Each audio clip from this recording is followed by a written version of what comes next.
boa noite. Presidente Jair Bolsonaro ameaça demitir Joaquim Levy do comando do BNDES. O motivo seria a nomeação de um executivo que trabalhou no governo do PT. E veja também nesta edição do Jornal da Cultura. Bolsonaro comenta a divulgação de novos trechos de conversas do então juiz Sérgio Moro e volta a defender o legado do ministro da Justiça, mas disse que não existe 100% de confiança. Após onda de protestos, o governo de Hong Kong suspende polêmico projeto de lei que permitia extradição para a China. Morre aos 93 anos o cineasta italiano Franco Zeffirelli. Ele encantou o público por dirigir filmes como Romeu e Julieta e Irmão Sol, Irmã Lua. Justiça Eleitoral faz plantão para cadastramento biométrico para quem vota em cidades do Noroeste Paulista. E as festas juninas agitam o fim de semana de moradores e turistas nas cidades do Nordeste. Olá, boa noite. Confira também os nossos destaques do esporte. A vitória brasileira sobre a Bolívia na abertura da Copa América, que só veio depois da torcida fazer questão de mostrar que não estava gostando do que via. Futevôlei conquista grande número de adeptos na capital paulista e para muitos esse esporte com ar de praia é coisa séria. Holanda e Canadá voltam a vencer na segunda rodada e já tem vaga garantida na próxima fase da Copa do Mundo de Futebol Feminino. Treino é treino, jogo é jogo. A Copa América teve Messi em campo neste sábado e partida do Grupo do Brasil. No começo da tarde, o presidente Jair Bolsonaro ameaçou demitir o presidente do BNDES, Joaquim Levy, caso ele não desista de nomear o advogado Marcos Barbosa Pinto ao cargo de diretor do mercado de capitais da instituição. O advogado, que já dirigiu a Comissão de Valores Mobiliários, foi assessor do Banco Nacional de Desenvolvimento Econômico na gestão Lula. O Levy nomeou o Marcos Pinto com a função do BNDES. Eu já estou por aqui, o Levy. Falei para ele, demita esse cara segunda-feira ou eu demito você sem passar pelo Paulo Guedes. O governo tem que ser assim. Quando bota gente suspeita em cargos importantes e essa pessoa, como o Levy, já vem há algum tempo, tá? Não sendo leal àquilo que foi combinado e aquilo que ele conhece a meu respeito, ele está com a cabeça a prêmio já tem algum tempo. Nossa reportagem tentou entrar em contato com o BNDES sobre essa declaração do presidente Bolsonaro, mas não teve resposta. Cartórios eleitorais de São Paulo fizeram hoje mais um plantão para regularizar o cadastro biométrico de eleitores de quase 500 cidades. O objetivo é cadastrar 6,5 milhões de eleitores. Só na Grande São Paulo são mais de 1 milhão. A Miriam está em débito com a Justiça Eleitoral. Eu não votei na última eleição, também ainda não fui pesquisar como que faz a biometria, né? Para fazer o cadastro biométrico, ela aproveitou que o cartório estava aberto especialmente para isso. Em 15 minutos, colheu as impressões digitais e atualizou os dados na Justiça Eleitoral. É importantíssimo como cidadã, foram todos os dedos cadastrados, então ele fica realmente mais seguro, sim. A biometria é obrigatória em 478 cidades de São Paulo. Só na região metropolitana tem mais de 1 milhão de eleitores. Metade ainda precisa cadastrar as digitais. Até dezembro, todos os cartórios que ainda não concluíram o cadastramento estarão de plantão um sábado por mês, como alternativa para quem trabalha durante a semana. Eu aproveitei porque hoje eu estou de folga e para não evitar filas mesmo, já vim logo cedo por isso também. Aproveitei o plantão, né, dos cartórios e também já para ficar quites com o processo biométrico. Aqui na cidade de São Paulo, o maior colégio eleitoral do Brasil, a biometria só será obrigatória depois das eleições do ano que vem. Mas deixar para a última hora pode ser mau negócio. Só nesta zona eleitoral, cerca de 80 mil eleitores ainda precisam fazer o cadastro. E aí, pode não haver vagas para todo mundo.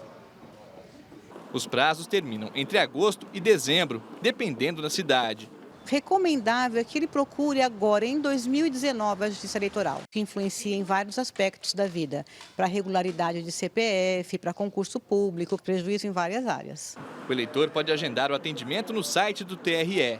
Os postos do Poupa Tempo com serviços eleitorais também oferecem esse serviço com agendamento prévio online. Em julho, o plantão está marcado para o dia 13. Muito tranquilo, muito rápido. Parabéns à iniciativa de promover os plantões. O corpo do jornalista Clóvis Rossi foi enterrado hoje em São Paulo. Os familiares e colegas de profissão se despediram do jornalista nesta manhã. O enterro foi no cemitério Getsemane, na zona sul da capital paulista. Clóvis Rossi morreu na madrugada de sexta-feira, aos 76 anos, quando se recuperava de um infarto que sofreu na semana passada. Em mais de 55 anos de profissão, ele trabalhou nos jornais Correio da Manhã, O Estado de São Paulo e Jornal do Brasil. Estava na Folha de São Paulo há quase 40 anos. Clóvis Rossi deixa esposa, 3 filhos e 3 netos. A Polícia Civil de São Paulo encontrou um segundo carro que teria sido usado na fuga do comerciante Paulo Cupertino Matias, principal suspeito de ter matado o ator Rafael Miguel e os pais do adolescente. Uma câmera de segurança de um posto de gasolina mostra o veículo sendo abastecido na segunda-feira. A polícia informou que um parente de Paulo pagou pelo combustível. A dona do veículo disse que não conhece o comerciante que está foragido. Na terça-feira, a polícia encontrou outro carro que foi utilizado por Paulo logo depois dele atirar em Rafael e nos pais dele. O crime aconteceu no último domingo na zona sul de São Paulo. Segundo a investigação, o homem cometeu os assassinatos por não aceitar o relacionamento entre sua filha, Isabela de Bicherani, e o ator. A Federação das Indústrias do Estado de São Paulo é palco neste final de semana de uma maratona com 300 desenvolvedores de sistemas. O desafio da 9ª edição do Hackathon é criar soluções tecnológicas para desburocratizar os serviços da esfera pública e a inclusão deles na era digital. Amanhã serão divulgadas as 25 equipes selecionadas. Todas vão ter acesso a tecnologias de última geração e vão receber orientação em uma empresa especializada. 14 unidades do Sesc em São Paulo recebem até a semana que vem a 5ª edição do Festival Internacional de Circo. A unidade da Vila Mariana apresenta hoje e amanhã o espetáculo Cabaré Mágico. Nele, 6 ilusionistas do Brasil, Peru e Alemanha misturam elementos da dança tradicional e da contemporânea. Os ingressos custam a partir de R$ 12.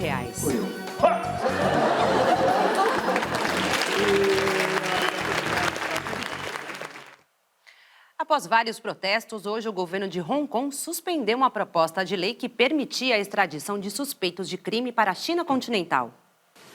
O anúncio foi feito pela chefe do executivo de Hong Kong, Carrie Lam.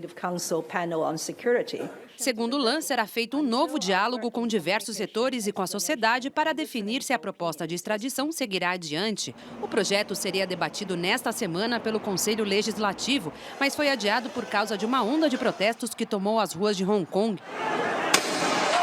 A proposta de lei é considerada polêmica porque prevê a possibilidade de extradição de pessoas acusadas de crimes em Hong Kong para a China continental. Segundo críticos, ela poderia ser usada para perseguir opositores políticos. Hong Kong foi uma colônia britânica por mais de 150 anos e retornou à China em 1997. O território também era destino de muitos imigrantes e dissidentes que fugiram da pobreza ou de perseguições na China continental. Morreu hoje em Roma o cineasta italiano Franco Zeffirelli. Ele tinha 96 anos e ficou conhecido por adaptar obras de William Shakespeare, entre elas Romeu e Julieta. Franco Zeffirelli iniciou no mundo do cinema como assistente de direção de um dos mais importantes diretores italianos, Luchino Visconti. Durante a carreira, Zeffirelli foi roteirista, ator, cenógrafo e, como diretor, deixou um currículo com 20 filmes. Entre as obras de mais sucesso estão adaptações de clássicos de William Shakespeare, como A Megera Domada, de 1967,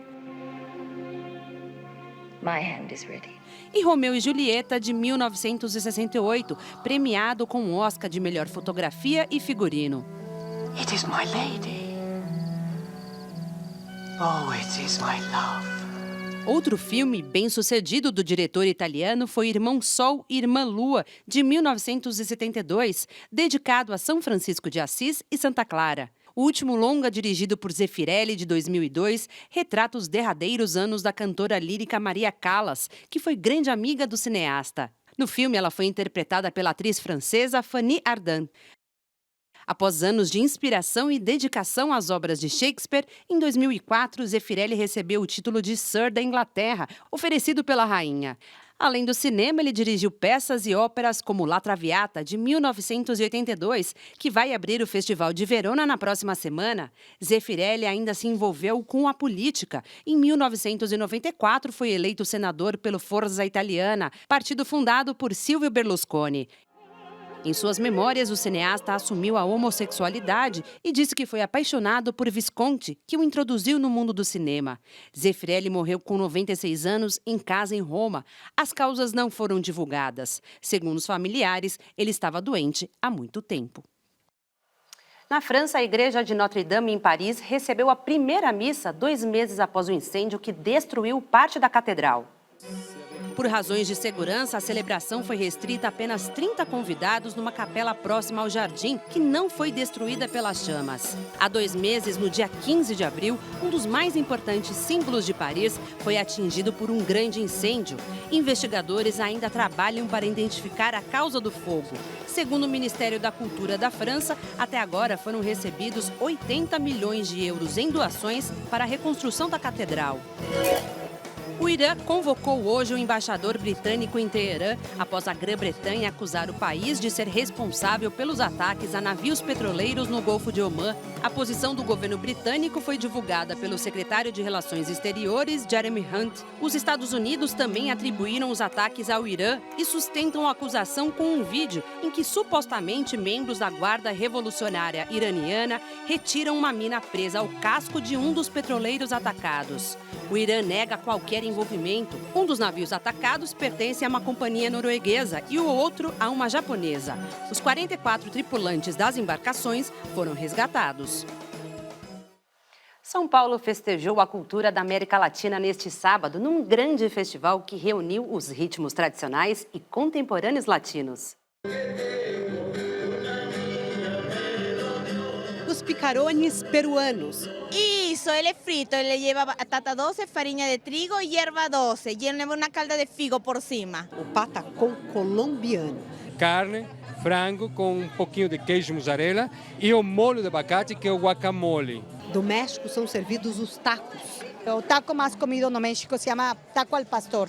Ainda tem o ceviche do Equador e as empanadas bolivianas. Eu comi paella, que eu já tinha comido, um pouquinho de ceviche e, como é o nome? Patacón.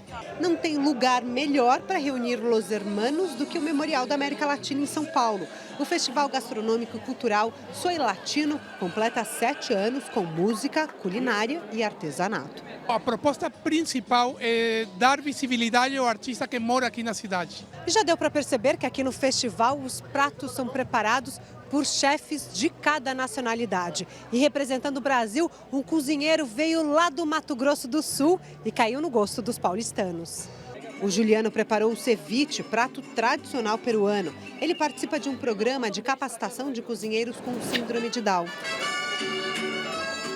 Começamos aí ensinando eles a fazerem sushi, depois passamos para o ceviche, para a sobremesa e agora a gente trouxe o projeto aqui para São Paulo, chama o Cromossomo do Amor. Prova as comidas, vê as danças, aumenta uma solidariedade latina que é muito importante para a gente viver na América, né? E veja daqui a pouco, pesquisa mostra que cheque especial é mais usado por pessoas com menor renda. E ainda, após divulgação de novas mensagens, o presidente Jair Bolsonaro volta a defender o ministro Sérgio Moro, mas afirma que não existe confiança 100%. Nós voltamos já.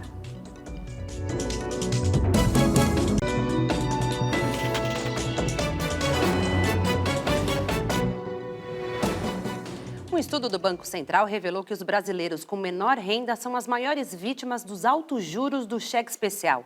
Um problema que poderia ser resolvido com noções básicas de educação financeira. Adriana, alguma vez na vida você teve o desgosto de entrar no cheque especial? Tive. E não consigo mais sair. Eu tô até devendo para o banco agora. É um empréstimo fácil de conseguir, mas também muito caro. Segundo uma pesquisa do Banco Central, a taxa média de juros cobrada pelos bancos no cheque especial passou de 322% ao ano em março para 323% em abril. No crédito pessoal, por exemplo, os juros são de 45% ao ano. O estudo mostra que os brasileiros mais pobres e com menos escolaridade são as maiores vítimas dos juros altos cobrados pelos bancos no cheque especial. Mais de 40% dos usuários dessa modalidade de empréstimo têm renda inferior a 2 salários mínimos. É um problema, vamos dizer, de educação financeira. As pessoas acabam não sabendo se planejar e elas não ficam nem sabendo ou nem procuram outras formas de crédito mais baratas. 12% dos clientes que devem o cheque especial estão inadimplentes há mais de 3 meses. E os bancos alegam que, por causa da inadimplência, cobram mais caro para emprestar dinheiro. Este educador financeiro conta que vale a pena trocar a dívida do cheque especial por uma mais barata, no crédito pessoal ou consignado. Mas para ficar livre dos juros, só mesmo com planejamento. É necessário que a pessoa pare para pensar, veja qual é o tamanho deste negativo mensal, passe a fazer correções para que isso não se repita e que pegue este valor que está, por exemplo, sendo utilizado no cheque especial e converse com o banco para transformar isso num outro tipo de crédito previsível, com parcelas que ele saiba exatamente o valor e a data de vencimento e que ele fixe um prazo para a correção dessa anomalia no seu orçamento familiar. Ter o orçamento na ponta do lápis é mérito desse professor, que se orgulha de dizer que nunca entrou no cheque especial. Se é algo de muita necessidade, você compra à vista. Se é algo que você não vai precisar, espera juntar o dinheiro e compra quando tiver o dinheiro. Simples assim. O ministro Sérgio Moro colocou em dúvida a autenticidade das mensagens divulgadas pelo site da Intercept Brasil. Ontem à noite foram publicados novos trechos em que o juiz dá dicas para montar a estratégia da Operação Lava Jato, horas depois do primeiro depoimento do ex-presidente Lula.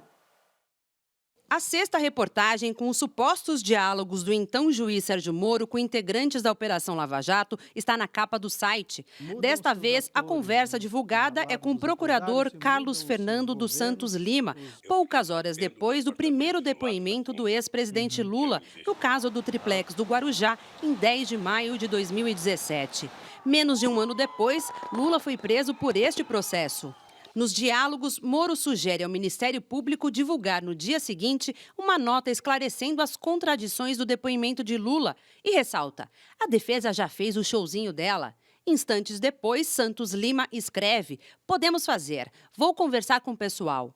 Em seguida, Santos Lima leva o assunto para discussão em um grupo da Lava Jato. O procurador Deltan Dallagnol escreve que a nota teria que trazer conforto para o juiz, além de deixá-lo mais protegido, e usa duas expressões de Moro: show da defesa e contradições do depoimento. A nota foi divulgada no dia seguinte com repercussão em vários meios de comunicação.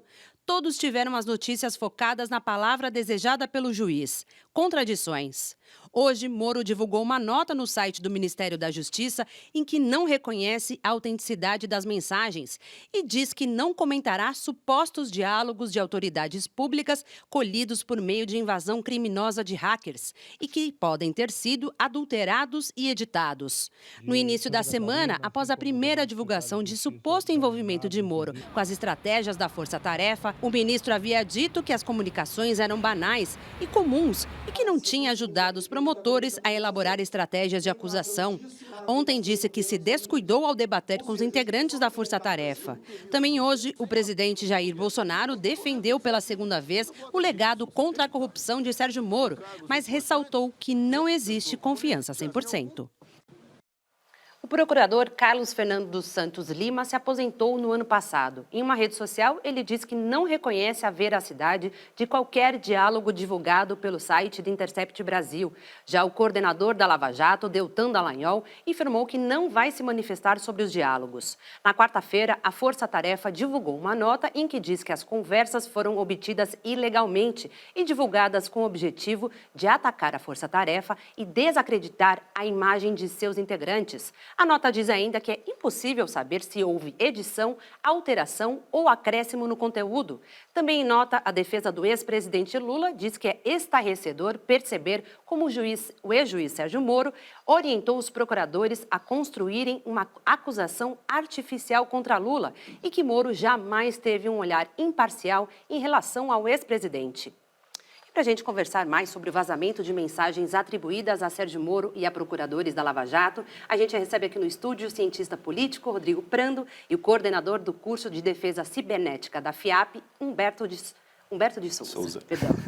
Senhores, obrigada pela presença, uma boa noite. Boa noite. Boa noite. Rodrigo, os diálogos deixam claro que não houve em nenhum momento a Procuradoria, então o juiz Sérgio Moro, não forjaram provas, né? O que fica em destaque e chama atenção é o tom de conluio das conversas. Isso pode atrapalhar os futuros trabalhos da Lava Jato? E mais, a operação pode perder ou já perdeu um pouco de credibilidade? Bom, não foi até agora trazido nada que diga que houve manipulação de provas, mas até o que houve no momento, independente, né, da origem criminosa que conversávamos, né, com o Humberto, enfraquece, de uma certa maneira, a Operação Lava Jato. Agora, há aqueles que são defensores fervorosamente da Operação Lava Jato e do governo, como havia fervorosamente os defensores do ex-presidente Lula. Então, ali você está no campo da paixão e muito menos no campo da racionalidade. Agora, a Operação Lava Jato pode ter este episódio como uma maneira de dar um passo à frente e tentar eliminar esse tipo de ruído e esse problema que, para mim, é muito sério. Um juiz que dialoga com o promotor, e é sempre a pergunta que fica, Amanda, se fosse o contrário, e se fosse, por exemplo, o juiz falando com a defesa, não haveria uma gritaria tremenda para que fosse o juiz colocado de lado como suspeito? Então, tudo isso, para mim, gera um desgaste, sim, na Operação Lava Jato, mas especialmente um desgaste na biografia do Sérgio Moro. Humberto, o Telegram ganhou notoriedade no Brasil pela promessa de oferecer mais privacidade aos usuários. Afinal, ele é mais seguro ou não do que o WhatsApp? Então, o que acontece, Amanda, é que todos os aplicativos, sistemas operacionais, tudo que a gente usa de tecnologia, tem uma camada muito forte de segurança.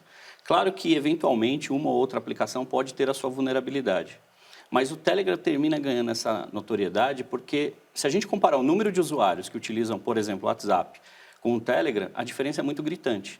E eu, como hacker, e quero ter alguma vantagem em alguma situação dessa, eu vou desenvolver minhas ferramentas em cima das instabilidades ou em cima das vulnerabilidades do WhatsApp, deixando o Telegram de lado.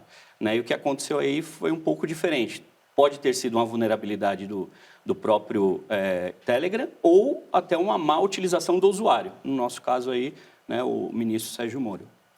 Rodrigo, tem questões jurídicas e de princípios que ainda vão ser debatidas daqui para frente, mas a divulgação dessas mensagens também é uma questão política. Qual é o possível impacto político? Bom, vamos pensar o seguinte, o Moro, ele foi colocado numa condição de sustentação do governo Bolsonaro. Duas principais sustentações, Amanda.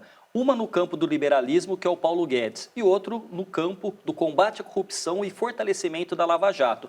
Tanto que ela é expressa no pacote anticrime do juiz Sérgio Moro. Então, esses dois, o Guedes e o Moro, são, de certa maneira, pilares do governo Bolsonaro. O que acontece é que o Moro, que não era político, não tinha o traquejo e não sabia lidar com a dinâmica da política, porque era um juiz. O juiz fala nos autos, o juiz determina e todo mundo obedece. Na política não é assim. Então, o Moro, de uma determinada maneira, sai enfraquecido e, de uma outra forma, o Bolsonaro fortalecido, porque é o presidente que vai ter um ministro constantemente fragilizado. Nós não sabemos quanto tempo vai durar isso. E um outro aspecto, e aí é uma questão também, é que o próprio ministro tem sido errático nas suas afirmações. Num primeiro momento, olha, não tem nada demais, depois eu fui ingênuo, agora pode ser falsificado. Então, tudo isso não contribui para uma coerência entre o que foi o juiz e o que está sendo o ministro. Eu queria ampliar um pouquinho o debate e não ficar só especificamente no aplicativo Telegram. A gente já não vive mais sem celular e sem aplicativo. Então, o que é preciso ser feito para se proteger nesse mundo virtual e não correr o risco de ter dados vazados, dados roubados? Então, o que acontece é que o número de cybercriminosos termina lançando um número de ataques maiores justamente porque a tecnologia está mais próxima da gente. Né?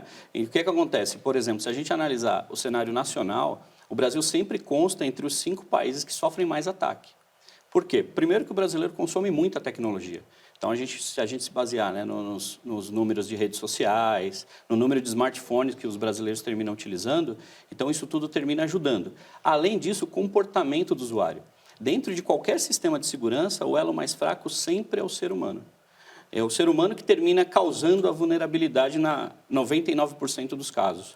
Então, o que acontece? O brasileiro ele tem o hábito de querer tirar uma vantagem, então ele recebe aquela promoção super especial, ele acredita naquela promoção, ele acredita que está havendo uma liberação de um fundo de garantia, de um PISC, e ele clica ali e ele cede os dados dele de maneira muito fácil. isso termina sendo um prato cheio para os hackers terminarem atacando. Então, o primeiro passo seria a mudança de comportamento digital. É uma etapa de educação digital. O que eu tenho que utilizar? Então, eu não vou me conectar a uma rede pública que eu não conheço. Eu não vou clicar em um link de um e-mail que eu recebi de uma pessoa que eu desconheço. Se eu receber um SMS de um número que eu também não vou responder, não vou clicar e, principalmente, não vou compartilhar.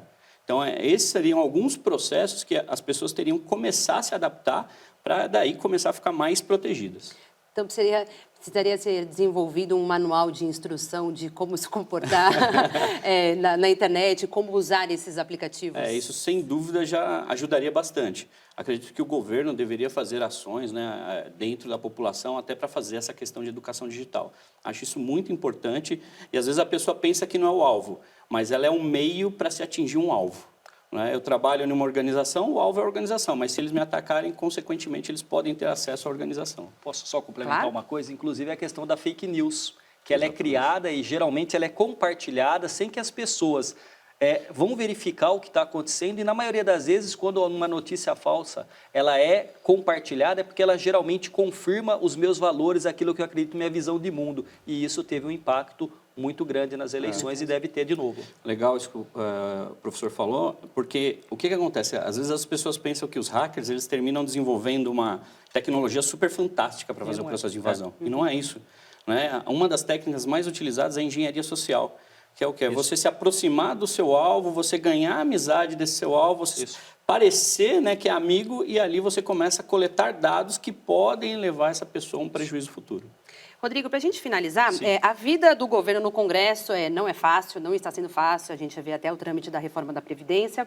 E agora com esse novo episódio, a situação do Sérgio Moro, que já era um pouco frágil com os parlamentares, o senhor acredita que pode piorar e pode, inclusive, interferir na aprovação do pacote anticrime? Pode piorar, já está piorando e agora, sim, os partidos de oposição vão sempre atacar diretamente. Então, aquilo que pairava como uma suspeita de um juiz que acabou atuando de maneira não imparcial, me parece que os diálogos começam a mostrar um pouco disso, sem discussão da origem que é ilícita e é criminosa. Agora, enfraquece o pacote.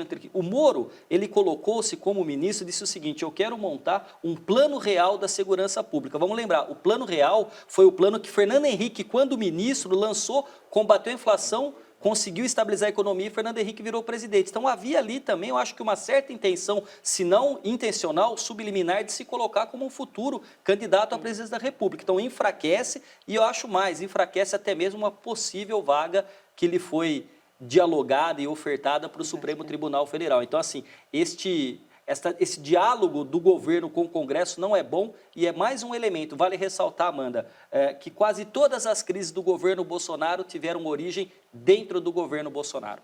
Rodrigo, muito obrigada pela presença. Humberto, muito obrigada pela presença. Uma boa noite, até a próxima. E passou o dia de Santo Antônio, já vem São João e depois São Pedro e as festas juninas aquecem o Brasil. Em Campina Grande, na Paraíba, a festa dura um mês inteiro. O principal ponto do evento é o Parque do Povo, com mais de 42 mil metros quadrados. São cerca de 550 atrações, entre shows musicais, casamento coletivo, festivais de quadrilha. Mas também é possível aproveitar o São João de Campina em outros espaços, a exemplo da Vila Sítio São João, Vila do Artesão, Salão de Artesanato e Locomotiva do Forró. Agora você confere como está o São João em Sergipe. Aqui em Aracaju, os festejos juninos já começaram, viu? Desde o dia 31 de maio, os sergipanos já tiraram a bota e a camisa xadrez do armário. Como manda a tradição, em instância, os cortejos se dirigem até a praça principal da cidade para dar início à abertura oficial do período junino no município, com direito à fogueira gigante e reverência aos santos do siglo. E o brilho não fica só por conta do barco de fogo, não. Quem também rouba a cena e enche os olhos dos visitantes são as espadas. A repórter Valesca Andrade mostra pra gente como tá o São João lá em Pernambuco. A a festa aqui começou desde o último dia 18 de maio, data de aniversário da cidade. São mais de 30 dias de festa. 500 artistas irão se apresentar em 24 polos descentralizados, 12 deles na zona rural. Eu estou aqui no polo principal, que é o Pátio Luiz Lua Gonzaga. Já viu, né? Animação não vai faltar de jeito nenhum aqui em Caruaru. A saga do cidadão que semeou mais de 26 mil mudas de árvores na maior cidade brasileira é um dos destaques do Repórter Eco, que vai ao ar amanhã aqui na TV Cultura. No Repórter Eco deste domingo, conheço o relatório da ONU que alerta para o risco de extinção de 1 milhão de espécies animais e vegetais do mundo. O ser humano é o principal responsável pela ameaça. E ainda o plantador urbano, Hélio da Silva, comemora o cultivo de mais de 26 mil árvores em 15 anos na cidade de São Paulo. E ele planeja chegar a 50 mil mudas semeadas. Repórter Eco, domingo, 5h30 da tarde. Até lá! E veja daqui a pouco os resultados dos jogos de hoje da Copa América. E ainda o crescimento das quadras de areia na maior cidade do Brasil. Aguarde que voltamos já.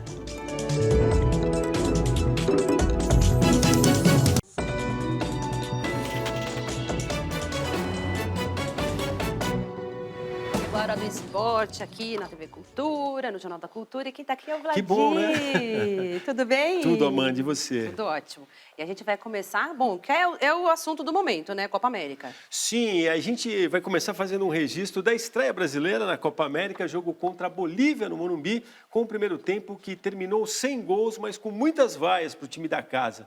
No segundo tempo, a história mudou, o Brasil fez 3-0 e chegou à 100ª vitória na história do torneio. A gente vai... O cruzamento de Richarlison, que encontrou pelo caminho a mão do zagueiro boliviano, fez o árbitro de vídeo entrar em cena pela primeira vez na história do torneio. Pênalti para o Brasil, convertido em gol por Felipe Coutinho, que não demorou muito, aproveitou a bola alçada na área por Firmino e fez também o segundo. Foi como se o time de Tite quisesse dar uma resposta rápida ao descontentamento da torcida. Mas quem fechou o placar com estilo, 5 minutos antes do fim do tempo regulamentar, foi Everton. Bonito, né? Um golaço, que a gente costuma chamar de 2 tempos distintos. Coloca distinto nisso, né? Bom, hoje teve jogo pelo grupo do Brasil. A seleção da Venezuela, que será a próxima adversária do time brasileiro, enfrentou o Peru na Arena do Grêmio, em Porto Alegre. Nada de gols por lá. E o empate foi bom para o Brasil, que segue isolado na liderança do grupo. E hoje tivemos Messi em campo. A Argentina jogou em Salvador, fez a estreia contra a Colômbia e foi derrotada, 2-0. A gente tem imagens desses 2 jogos e a gente vai ver agora. A gente fez, inclusive, questão de separar esse lance do 0-0 entre Peru e Venezuela. A jogada começa aqui na direita, depois com a bola já dentro da área, a bola vai chegar lá no Gonzalez, ó, defesaça do Farins, na continuação o chute do Guerreiro agora. A gente está mostrando o lance mais pelo inusitado, porque quando a bola volta aqui para a pequena área, foi apontado impedimento de maneira correta. E aí a gente já está vendo o jogo da Argentina, teve um primeiro tempo decepcionante.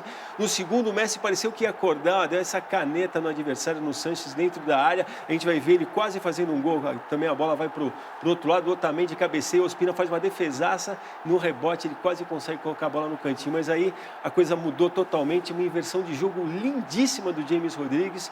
Achou o companheiro lá na esquerda, a limpada no Martínez e o golaço que ele fez.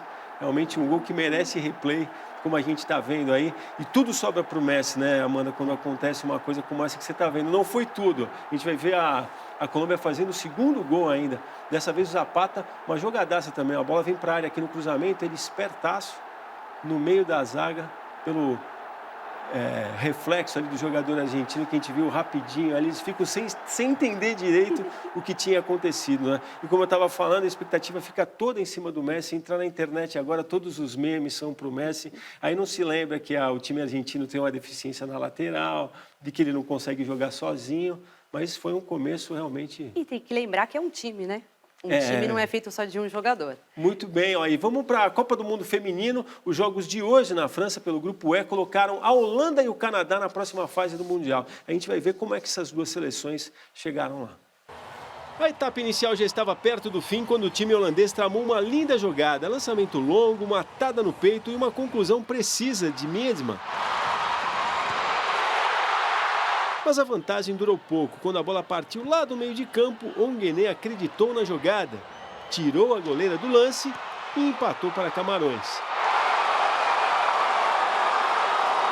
No segundo tempo, cobrança de falta ensaiada, Bloodworth não acerta a bola, mas acaba recebendo ela de volta, 2-1. Mas quem tranquilizou de vez o time holandês foi Miedema. Ela invadiu a área e com um chute forte fez 3-1. A vitória classificou a Holanda para a próxima fase da Copa do Mundo com uma rodada de antecedência. O Canadá, que entrou em campo um pouco depois, também garantiu um lugar nas oitavas de final da Copa do Mundo ao fazer 2-0 na Nova Zelândia. Os 2 gols foram marcados no segundo tempo. O primeiro bem no comecinho, com Fleming aproveitando o cruzamento rasteiro, e Prince, no rebote, fez o segundo.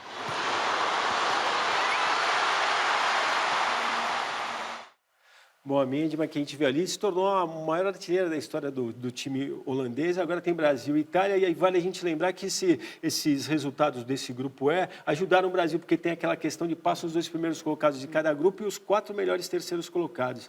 Nesse grupo aí classificaram as 2 primeiras e Camarões e Nova Zelândia ficaram zerados de ponto. O Brasil pelo menos tem 3 para sair na frente. Vamos torcer. Mas tem a Itália também pela frente. Bom, e a gente vai falar agora de um esporte tradicional das praias do Rio de Janeiro. Chegou aqui em São Paulo e vai ganhando espaço. A gente está falando do futevôlei, que ganha cada vez mais adeptos da região norte ao extremo leste paulistano.